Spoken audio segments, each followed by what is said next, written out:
Eigentlich sind es ja nur Haare, aber sie können einen Menschen sehr verändern. Bis zu 100.000 Haare stecken in einer fertigen Perücke. Damit sie später auch passt, muss eine Perückenmacherin so richtig schuften. Beate Dreher braucht deshalb beides: Kraft und Fingerspitzengefühl.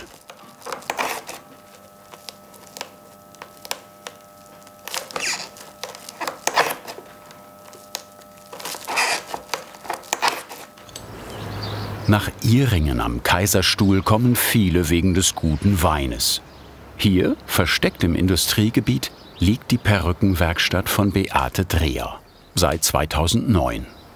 Ein bewusst diskret gewählter Platz.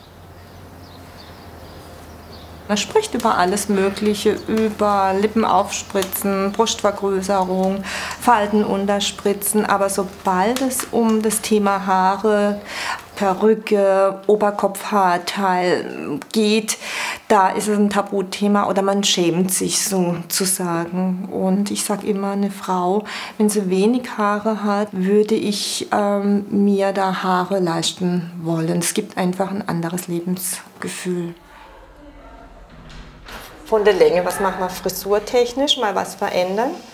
Jetzt haben wir kurz. Jetzt haben wir kurz, machen wir lang. Lang bis zur Schulter. So würde ich so dass wir einen Zopf machen können. Hinten zusammen. Und andernfalls, wenn es nichts ist, schneiden wir es wieder ab. Okay. Barbara hat bereits als junges Mädchen durch eine Krankheit alle Haare verloren. Unwiderruflich. Sie will immer eine Perücke tragen, wenn sie vor die Tür geht. So, was würde ich dir denn empfehlen? Also es gibt verschiedene Materialien, Caps, wo die Haare aufgenäht sind und aufgeknüpft sind. Es gibt hier, wenn wir individuell arbeiten, einfach ganz, ganz dünne maschenartige Gewebe. Die sind sehr, sehr luftdurchlässig und sind auch sehr angenehm auf der Haut. Die Perücke ist ja nicht einfach nur aufgesetzt, sondern ich tue ja auch eine Persönlichkeit daraus entwickeln sozusagen. Wie wenn ich ein Maler bin und habe ein Bild vor mir und sage, so, ich habe das Gesicht von der Barbara und denke, so würde ich die Perücke oder die Montur und die Haarmenge gestalten. Und zum Schluss, was möchte ich denn für eine Frisur überhaupt daraus machen? Dass das im Vorfeld schon klar ist. Also mein Ziel, wie sieht die Perücke aus? Wie sieht die Frisur aus? Und dann kann ich den Weg gehen. Dieser Weg ist ein langer Weg und er wird viele Wochen dauern. Der erste Schritt, ein Abdruck für die Schablone. So, Barbara, jetzt möchtest du die Perücke mir mal runternehmen?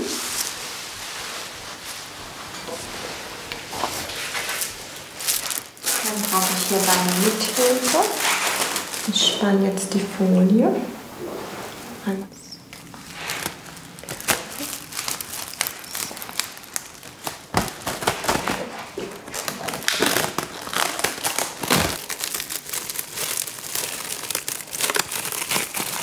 Fange ich an, dich einzuzeichnen. So, ich gehe jetzt vom Ansatz her, fange ich von der Mitte her an, setze mir hier Punkte. Das gibt ja meine Schablone für die Perücke, wo ich nachher dann, wenn ich immer wieder am Knüpfen bin, kontrollieren kann. Und ich zeichne mir hier, wie tief, also wie weit ich das Cap nähen muss. Also wo ich später auch den Ansatz von der Barbara hinsetzen möchte. Man geht davon aus, also so 4 Finger breit von Augenbrauen zum eigenen Ansatz sollte Platz sein, damit es auch von der Seite harmonisch aussieht, also dass man nicht das Gefühl hat, die Perücke sitzt zu tief in der Stirn. Beate Dreher hat das Perückenmachen von der Pike auf gelernt. So, jetzt tue ich dir ganz kleine Geheimratsecken. Sie war früher Maskenbildnerin am Theater in Freiburg. Und dass ich auch weiß, wo der Ohrabschnitt ist, zeichne ich mir das ein. Und ich kann ja der Barbara nicht mit dem Edding auf die Haut gehen. Dadurch kommt die Klarsichtfolie drunter. So, dann drehst du dich gerade mal. Ich gehe mal. Ist das so? Dann versuche ich das jetzt mal. So. Und hier spüre ich jetzt genau ab, bis wohin würde ich mit dem Cape gehen, dass die Perücke also nicht zu tief im Nacken sitzt. Warum? Wenn eine Perücke zu tief im Nacken sitzt und die Kundin bewegt sich oder die Barbara bewegt sich, rutscht sie nach oben, aber auch die Haare stehen einfach immer weg. Ne?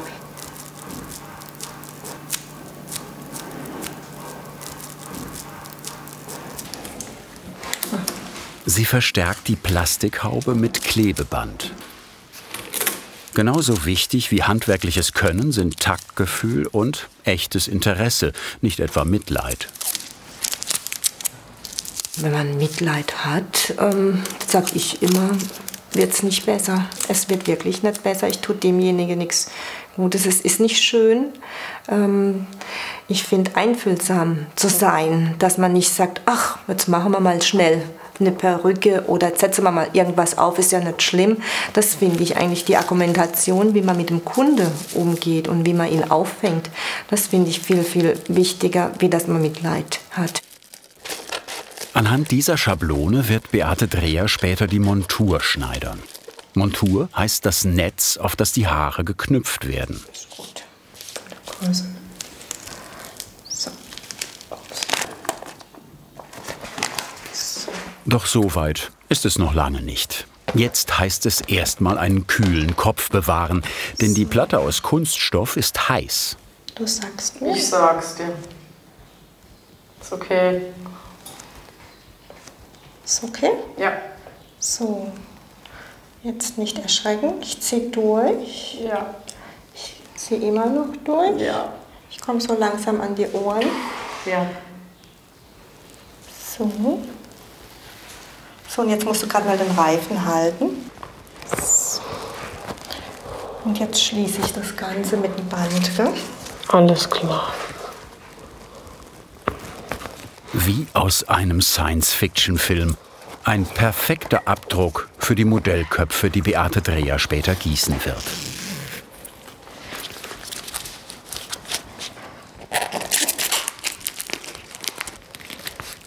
Geht's, Barbara?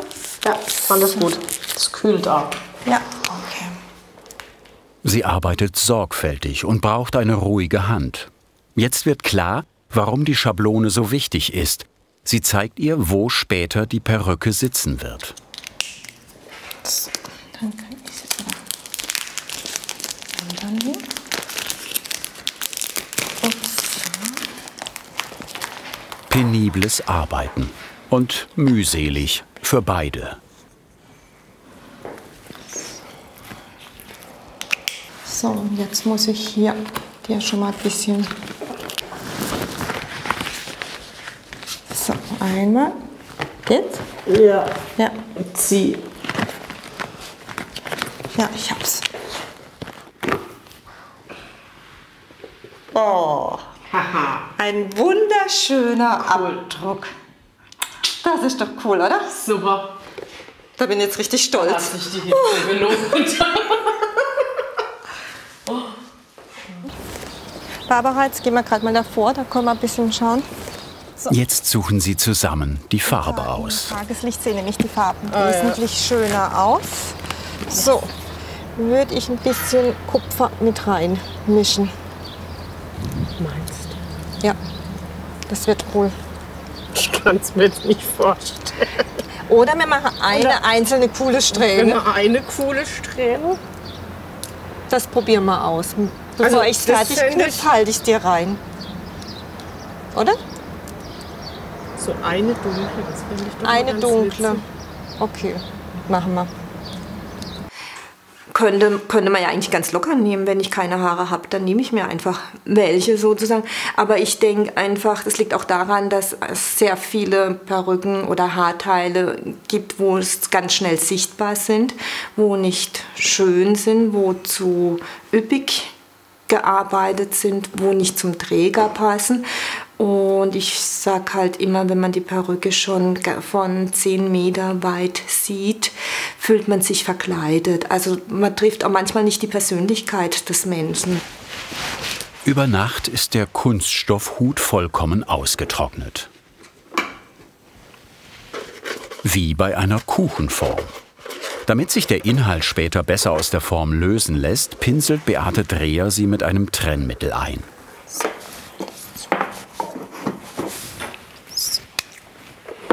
Und schon wieder nachzeichnen. Damit ich einen Rand habe, dass ich weiß, wie weit ich mein Netz nachher über die Gipsform stülpen kann. Es ist von Kopf zu Kopf verschieden, weil jeder eine andere Anatomie hat. Jeder hat einen anderen Ansatz. Und was ich immer ganz arg verhindere, dass es nie symmetrisch ist, weil kein Mensch hat einen symmetrischen Ansatz. Und es wirkt auch wesentlich natürlicher, wenn er nicht nachher symmetrisch geknüpft wird, sondern auch leicht immer so ein bisschen ein paar Ecken, ein paar Kanten mit drin hat. Und so zeichne ich mir das auch ein. Bereits früher als Maskenbildnerin am Theater hat Beate Dreher mit Gips gearbeitet. Formen, umgestalten, das macht ihr Freude. Ein Kindheitstraum mit Umwegen. Denn erstmal wollte sie was anderes werden. Als Kind Balletttänzerin und dann Erzieherin und dann Maskenbildner. Also meine Schulkameraden wissen alle noch meinen Weg. Wir haben immer gesagt, ich möchte jemanden verändern können von A bis Z. Und das habe ich getan. Jeder Kopf, wo man da rausdrückt, das finde ich immer so aufregend, ob das auch wirklich so ist, wie man sich das vorstellt. Das sind die Ohren und die Kerbungen von der Stirn. Ne? Wird das schon warm? Das ist das Einzige, was ich nicht leiden mag, dieses Zeug da rauszuholen.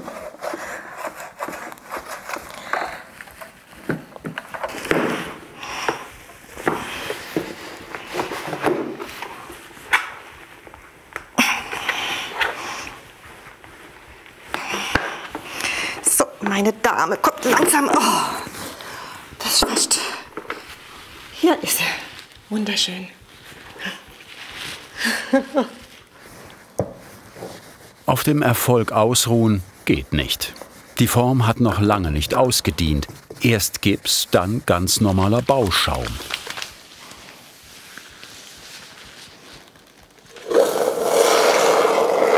Ich möchte ja, wenn ich die Perücken am Knüpfen bin, ist mir der Gipskopf zu schwer. Und dass ich einfach einen leichten Untergrund habe, dass ich den besser drehen kann auf meinen Perückenständer, mache ich mir immer noch mal ein Schaumteil dazu. Und dann passt auch die Montur richtig auf den Kopf drauf, dass ich die Rundung habe.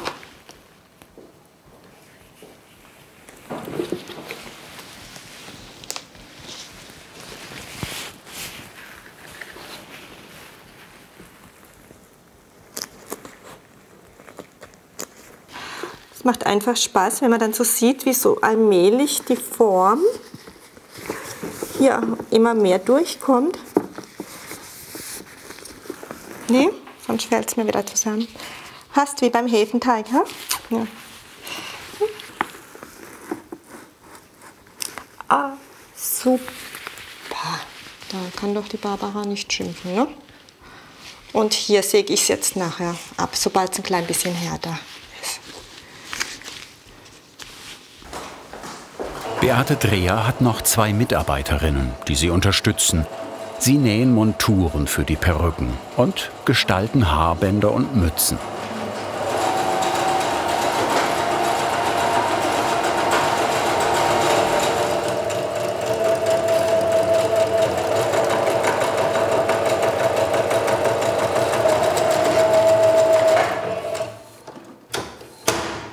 Für jedes Haarteil, für jede Perücke werden die Haare vorher gekämmt.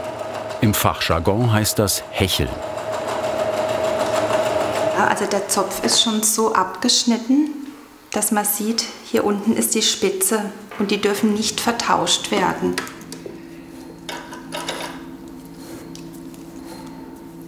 Wenn die Schuppenschicht in die verkehrten Richtungen ist, ist wie bei Tannenzapfen, dann verhaken die sich ineinander und dann verfilzt es komplett und das kriege ich auch nicht mehr raus.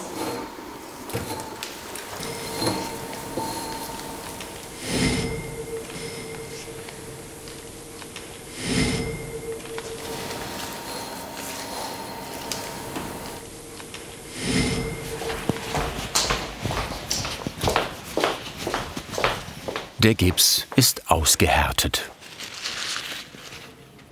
Jetzt könnte sie doch mit der Montur anfangen. Von wegen. Erst die Schablone. Sie ist unentbehrlich. Sie gibt vor, wo die Perücke sitzen soll. Durch den Gips oder durch das leichte Verschieben habe ich ganz oft, dass die Ränder nicht hundertprozentig stimmen. Und deswegen die Schablone, die lege ich noch mal drauf und einfach wirklich eine Kontrolle, dass ich auch weiß, wie groß ich das Cap für die Perücke machen will.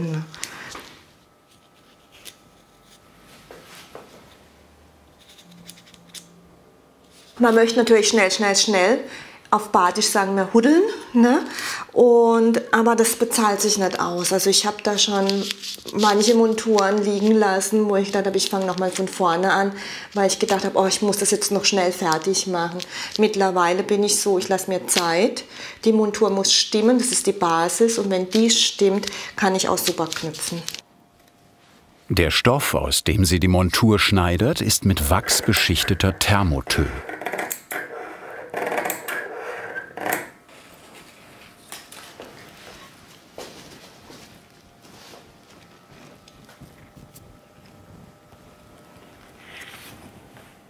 Den Stoff legt sie in kleine Falten, damit er sich der Rundung des Kopfes anpasst. Und diese Falten tackert sie erstmal nur fest.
Jetzt bügele ich meine Falten, wo ich so mühevoll gelegt habe, glatt, dass die schön am Kopf anliegen. Und dann nimmt es vorweg die Form des Kopfes an. Der Thermotül hat die Eigenschaft, sich zusammenzuziehen. Und somit habe ich dann wirklich die optimale Kopfform darin. Und ich kann auch die Falten dann wieder unterschneiden, also ausschneiden. Und dann spürt man diese Falten später gar nicht mehr.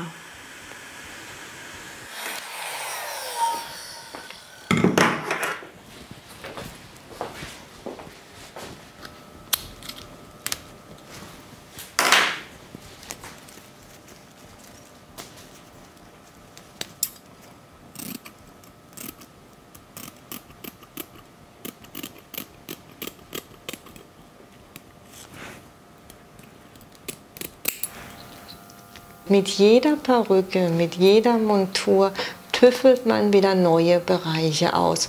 Mit jeder vorgefertigten Monturperücke verändert man seine Schnitttechnik, weil jeder Mensch ist individuell und hat anderes Verlangen.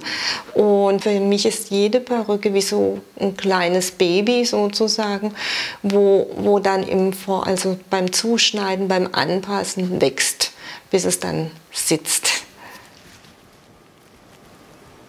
Die Montur jedenfalls, die sitzt schon mal.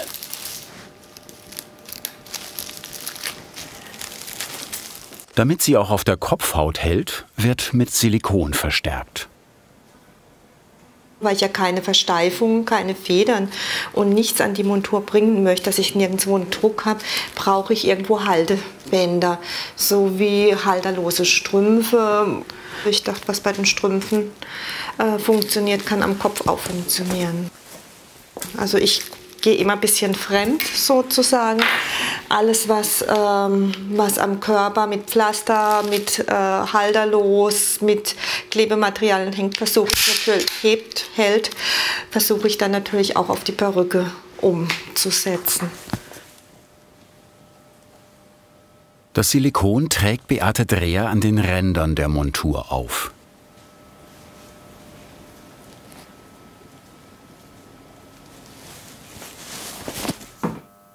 Vier Wochen sind seit dem ersten Beratungsgespräch mit Barbara vergangen.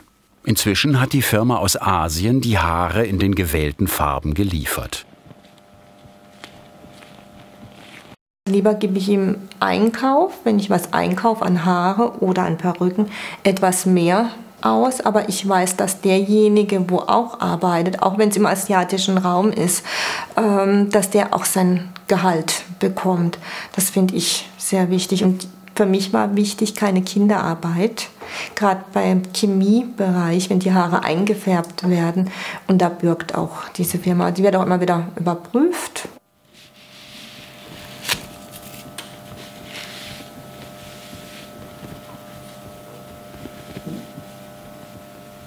Es ist ein schönes Material. Ich habe immer das Gefühl, es lebt. Ne?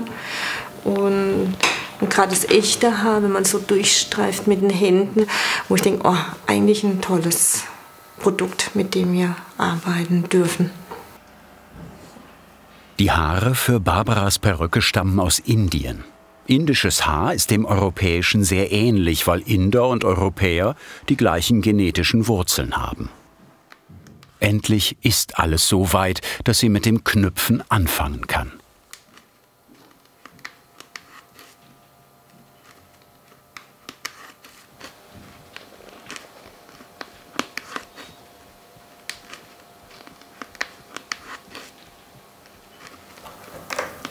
Sie arbeitet immer von hinten nach vorn.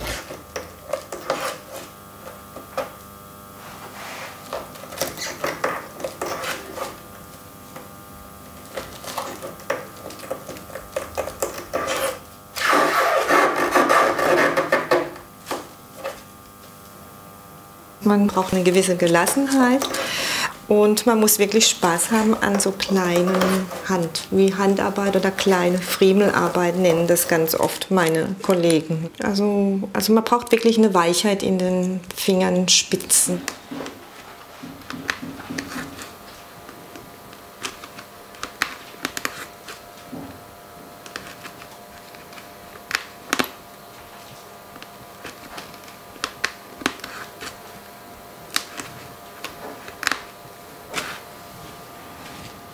Man muss Spaß haben, einfach innerlich ruhig zu bleiben, ohne den Hektik zu verfallen. Und natürlich, wenn man dann so über die Lupe schaut, die Knüpfknoten anschaut, wenn man dann so sieht, Stück für Stück, wie es wächst, wird man automatisch ruhiger, weil das auch Spaß macht, wenn man dann so ein Stück Haare lose und dann verarbeitet sieht.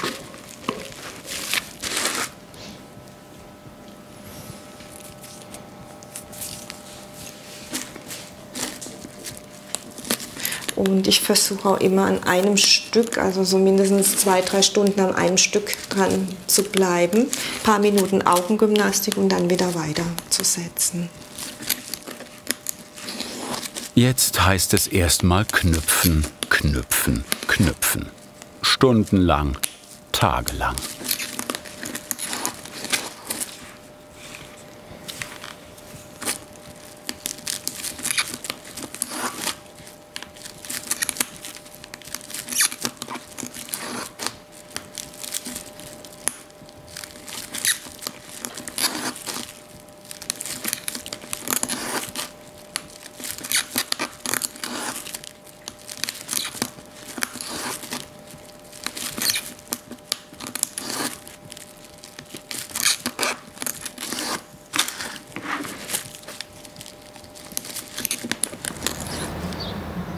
Nicht ohne Grund hat Beate Dreher die Perückenwerkstatt ins Industriegebiet gebaut.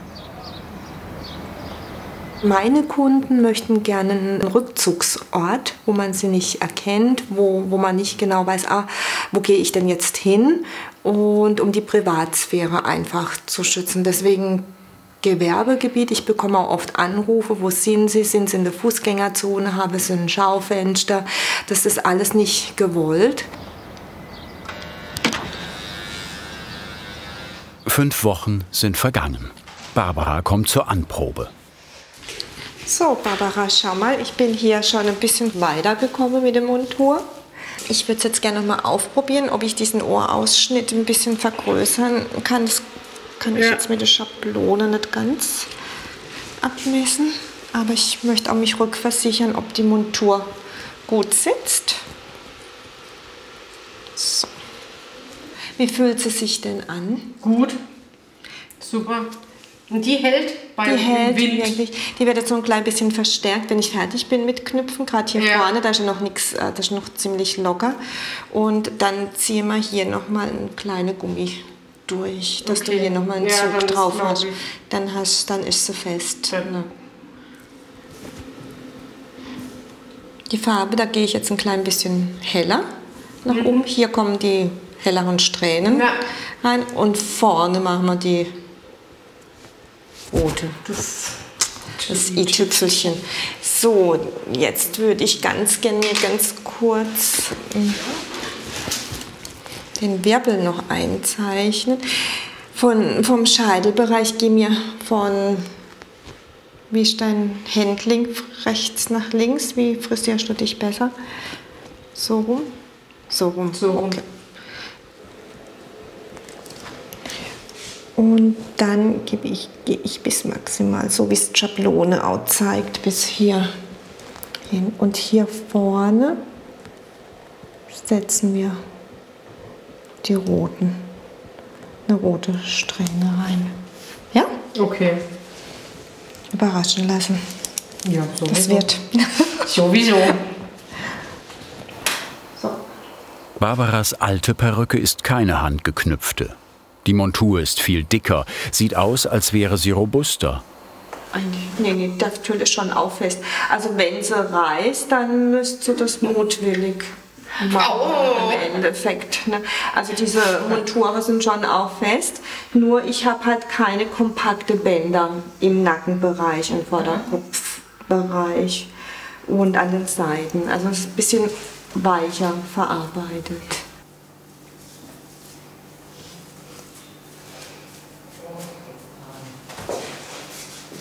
Okay. Dann sind wir für heute fertig. Gut. Jetzt kletter ich bis zu meinem Hinterkopf hoch, also immer so Step by Step, immer so in Linienform, also und immer in kleine Dreiecke gehalten. So kann ich ungefähr die Menge der Haare bestimmen, aber auch, dass es auf beiden Seiten gleich dicht ist.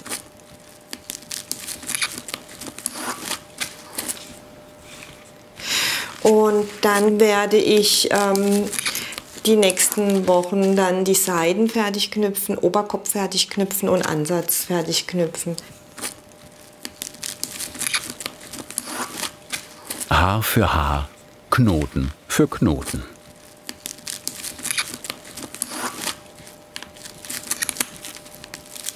Die nächsten Wochen verlangen Disziplin und Geduld, sehr viel Geduld.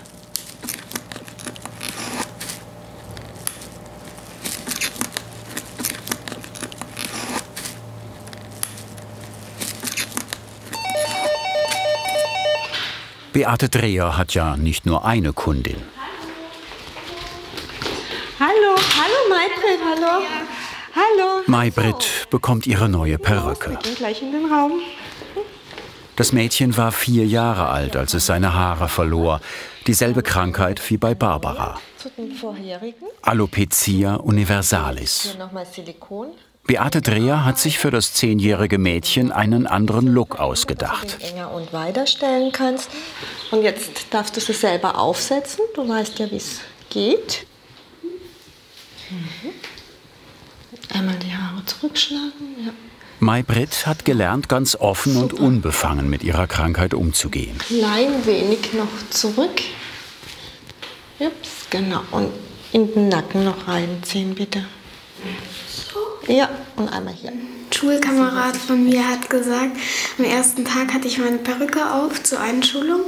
Dann hat er gesagt, ich dachte echt, du würdest dir die Haare vom Kopf ziehen, weil ich sie hinten genommen habe und abgezogen habe, die Perücke, am ersten Schultag.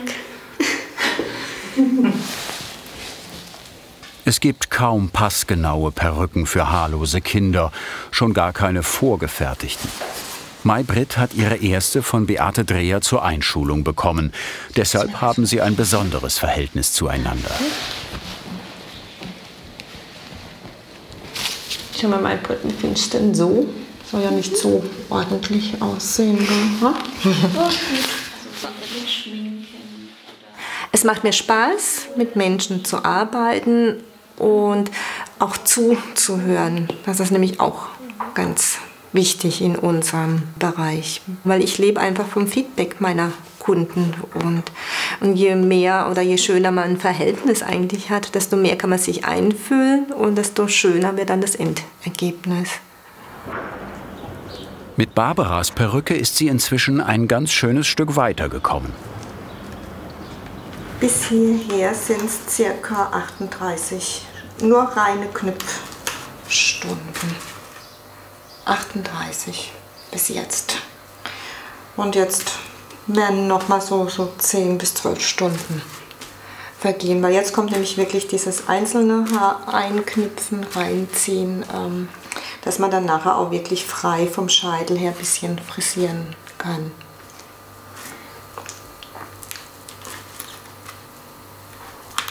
Jetzt beginnt die besonders knifflige Phase.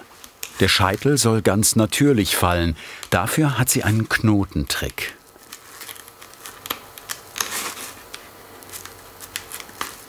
Ich gehe hier jetzt, bei der Barbara wissen wir ja, dass wir hier vom Scheitel nach vorne mit Pony arbeiten werden. Ich ziehe eigentlich die Knüpfknoten, setze ich schon ganz leicht schräg an und ziehe sie mir in diese Richtung, wie ich es später auch einschneiden oder wie es Barbara dann auch frisieren wird.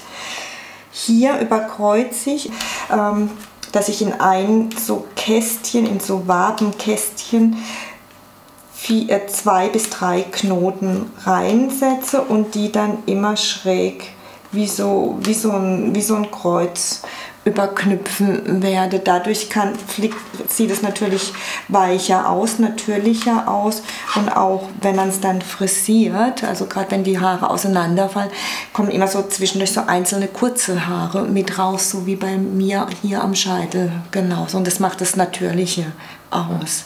Ist natürlich ein bisschen aufwendiger, weil sonst hat man ja ein Haar pro Kästchen und so habe ich 3 bis 4 Haare pro Kästchen.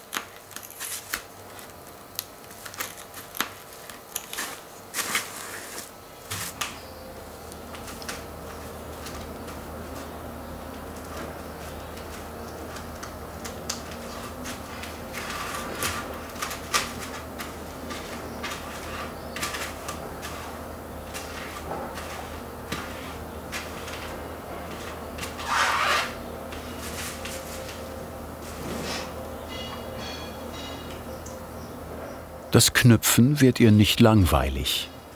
Sie kann ganz in ihr Tun versinken.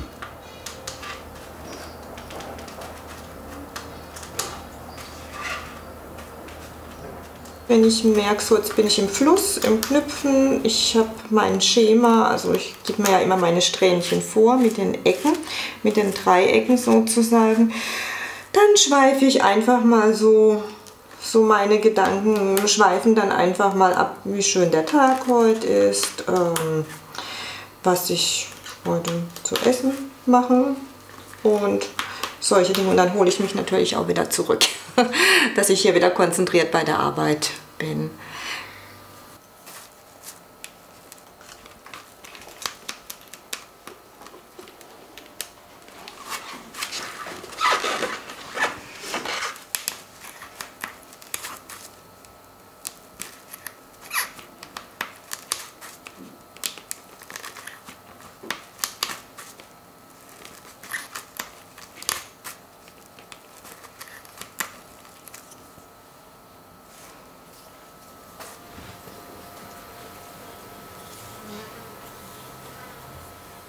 Diese kleine Extravaganz darf sein.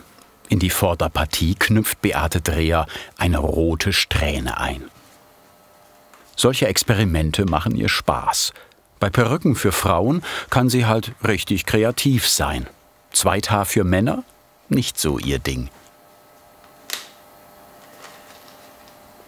Ich finde immer, man sieht einfach manchmal die Toupets dann doch schon ziemlich, wenn ein Herr ein Toupet trägt. Und das mag ich nicht ganz so gern. Mit der Frau kann man einfach mehr ein bisschen spielen, man kann die Frisur besser einfließen lassen.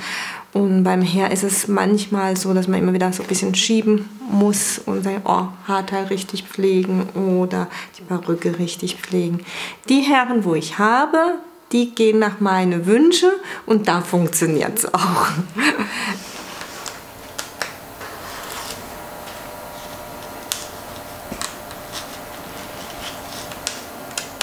So langsam kommt das Ziel in Sicht. Jetzt fehlt nur noch der Ansatz. Aber hier wird es noch mal richtig diffizil. Ich nehme ein bisschen von dem, ein bisschen von dem helleren, ein bisschen von dem dunkleren und dann drehe ich die in der Hand so und dann mache ich mir die Schlaufe und in dem Moment, wo ich die Haare rausziehe, habe ich immer mal ein dunkles Haar, ein helles Haar, so wie es auch bei uns am Ansatz wächst. Ne? Und für die Babyhaare, weil ich müsste die so oder so kurz schneiden beim Einschnitt, da tue ich wirklich ganz frech mit einer kleinen Schere abschneiden und nehme dann wirklich nochmal die Hälfte. Und mit dem knüpfe ich dann wieder meinen Ansatz oder meine kleinen Babyhaare nach. Also ich nenne es immer Babyhaare, nachwachsende Haare.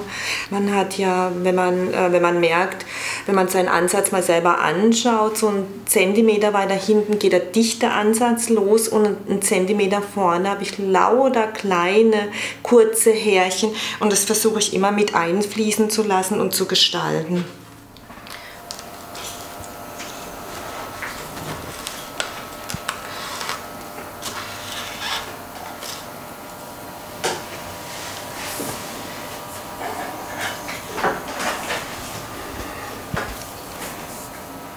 Nach mehr als 50 Stunden Sitzen und Knüpfen über der Lupe, nach mehr als 50 Stunden, in denen sie Knoten für Knoten geschlungen hat, nach Zehntausenden von Haaren, und das sind nur 60 Gramm, die sie fast alle einzeln in die Hand genommen hat, ist es jetzt soweit. Beate Dreher knüpft das letzte Haar in Barbaras Perücke.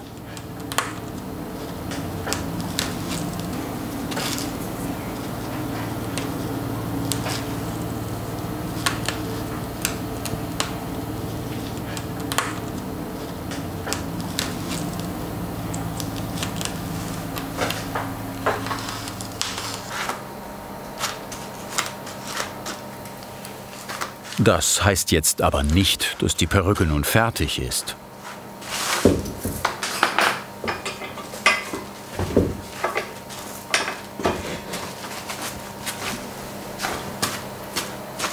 Super. Fertig. Und jetzt gilt's. Wird sie Barbara auch passen? Ich bin immer nervös, bis ich die ersten Schnitte gemacht habe. Aufgesetzt, Ansatztüll weggeschnitten und dann bis ich so die ersten Grundschnitte gemacht habe. Und dann werde ich ruhiger. Ist so, gehört zum Job. Schau mal, hier habe ich deine Haare. Die sind erstmal so. Jetzt probieren wir sie an. Und dann bin ich ganz arg gespannt, was du sagst. Wie sie sich anfühlt. Ja. Hier haben wir die rote Strähne, ganz leicht. Ich habe es wieder mit dunkelbraun unterlegt, dass es nur so schimmert. Ja. Stark, jetzt bin ich mal. Ich bin auch ganz arg gespannt. Also, soll ich schon mal meine? Ja, die darfst du runternehmen. Das ist ein Tusch. So. Bitte schön. Danke. Vorne ein bisschen aufpassen wegen dünner Ansatz.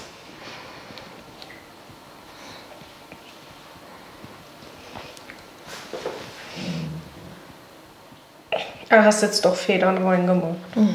Dass ein klein bisschen Halt noch zusätzlich ist. Dann weiß ich wenigstens, wo die Ohren sind. Ja, und da ist auch der Ohrausschnitt. Ne? Ja. Von der Höhe. Dann lass mich mal prüfen. Ich glaube, da muss meine Brille aufziehen. Klein bisschen gehe ich noch vor. Ja, da ist noch. Das wird jetzt nachher. Jetzt hat sie Schwupps. Ja, jetzt hat sie Schwupps gemacht. Merkst du es? Weil die saugt sich dann, weil hier die Mulde von dir ist. Und die saugt sich dann so richtig hier rein. Nee, super. Cool. Dann schneide ich den Ansatztüll weg.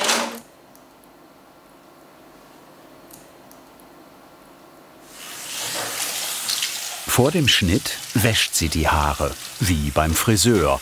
Fast. So wird es eigentlich aussehen, wenn du duschen würdest.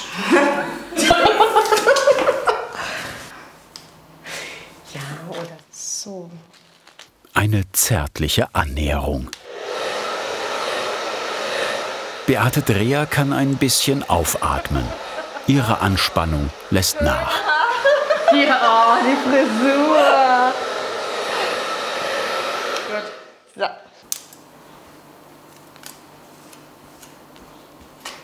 Haare sind mehr als nur Fäden aus Horn. Sie sind ein Symbol, ein Statement. Das Haar hat eigentlich eine Bedeutung von Vitalität, Selbstbewusstsein. Man kann wirklich sich dahinter verstecken, hinter Haaren, aber sie geben auch Kraft. Wenn ich schöne Haare habe, eine schöne Frisur habe, die Haare sitzen, sind wohlwollend, dann bewege ich mich anders, ich gehe anders, ich stehe anders. Also unterstützen die Persönlichkeit und ich fürs ganze Seelenleben, wenn man in den Spiegel schaut und die Haare sitzen, geht es einem gleich viel, viel besser. Jetzt wird's brenzlig. Wenn der Schnitt misslingt, ist die ganze Perücke ruiniert. Beate Dreher braucht immer noch eine ruhige Hand und sie muss einfühlsam und sensibel bleiben. Erst war es zu brav, dann war es zu lang, dann hat ihr die Franse gestört, dann rutscht die Perücke. Aber ich kenne ja meine Kunden und ich weiß, wie sie ticken. Und von dem her nehme ich das nicht persönlich, sondern wir feilen gemeinsam dran. Wie ein Team, gell, Barbara? Ja. Und schauen wir es uns mal doch beim Tageslicht an. Ich nehme mal den Spiegel mit. Oh ja. Und dann schauen wir es wirklich an. Ja. Oh. Ja, ich musste jetzt ja mal gucken. Wenn ich jetzt die Barbara so sehe, muss ich sagen, ein ganz tolles Gefühl. Sie muss sich noch ein bisschen an die Montur gewöhnen, das ist aber normal. Aber ich bin so zufrieden und wenn ich dann denke, boah, ich saß da so viele Stunden dran und ich sehe die Perücke so natürlich, dass ich eigentlich nur noch zufrieden bin. Und es fällt so ein bisschen so die Anspannung fällt jetzt ab, dass alles gut passt und super klappt. Und da bin ich richtig stolz, dass ich sowas machen kann. Doch, ist echt super. Auch die Farben kommen jetzt sogar noch besser raus wie im Raum drin. Voll cool geworden. Ja.